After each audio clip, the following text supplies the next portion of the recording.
अस्सलाम वालेकुम, welcome back NPIT tips YouTube channel. आज मैं आपके साथ CS504 के क्विज़ नंबर 2 शेयर करूंगी। इसकी ओपनिंग डेट 16 और लास्ट डेट 18 है। तो आपके साथ जो मैं ये शेयर करूंगी 100% करेक्ट सोल्यूशन है।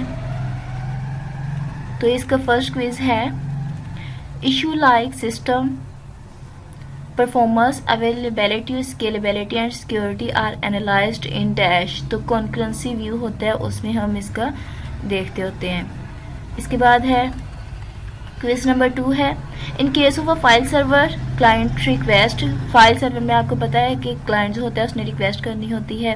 Selected record from a dash and the server transmitted. उसने रिकॉर्ड को सिलेक्ट करना होता है जो भी उसको चाहिए होता है और रिक्वेस्ट करनी होती है सर्वर को, और फिर वो जो सर्वर होता है उसने उस रिकॉर्ड को ट्रांसमिट करना होता है क्लाइंट ओवर द नेटवर्क के थ्रू। तो ये फाइल होती है। इसके बाद है क्विज नंबर आपका 3।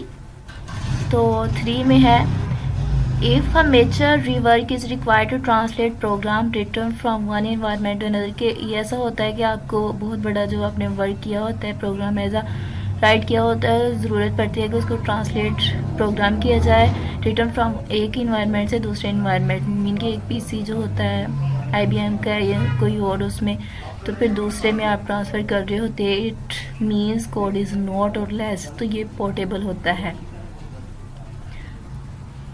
कोड इज़ नॉट और लेस पोर्टेबल, कि वो पोर्टेबल नहीं हो सकता। मीन के इंटेल वालों का जो होती है वो चेंज होता है। Entire architecture stems from the struggle to find a dash between the fat client architecture and the thin client architecture. के मीन के फैट क्लाइंट आर्किटेक्चर और थिन क्लाइंट आर्किटेक्चर के दरमियान में जो आता है वो मिडल ग्राउंड आर्किटेक्चर उन्होंने बनाया था एंटायर में।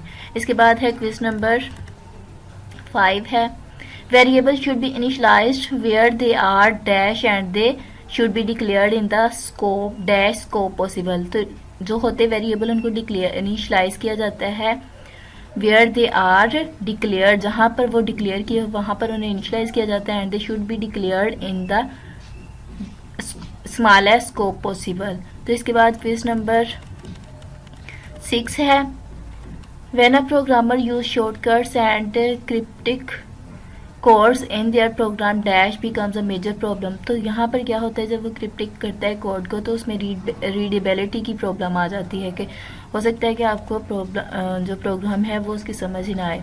इसके बाद क्विज नंबर 7 है, the order in which bytes of one word are stored in dash dependent.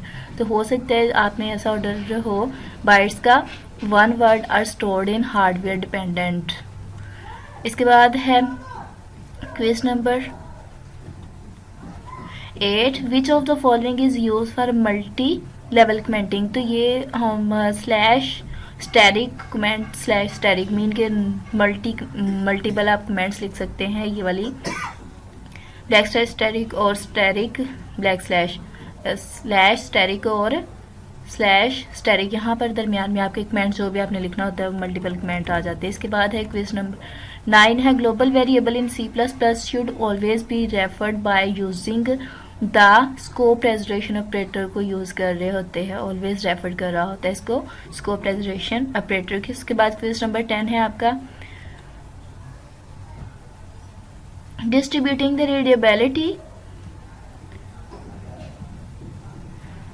The responsibility. जब आप क्या करते थे, डिस्ट्रीब्यूट कर देते हैं रिस्पॉन्सिबिलिटीज़ को टू डिफरेंट सब सिस्टम। जितने भी आपके सिस्टम होते हैं उसके अंडर जो भी सब सिस्टम वर्क कर रहे होते हैं, so that we get a software system which is easy to maintain. तो इससे क्या होता है, सब वो सिस्टम जो होते हैं उनको रिस्पॉन्सिबिलिटी दी जाती है, तो क्या होता है वो इंडिपेंडेंट हो जाते हैं।